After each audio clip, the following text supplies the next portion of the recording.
Dear sisters and brothers, since the beginning of Lent until now, we have prepared our hearts by penance and by charitable works. Today, we gather together to herald with the whole church the beginning of the celebration of the Lord's Paschal mystery, that is to say, of His Passion and His Resurrection.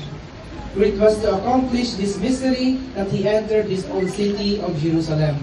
Therefore, with all faith and devotion, let us commemorate the Lord's entry into the city of our salvation, following in His footsteps, so that being made partakers of the cross, we may have a share also in His resurrection and in His life.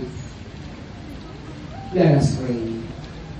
Almighty ever-living God, sanctify these branches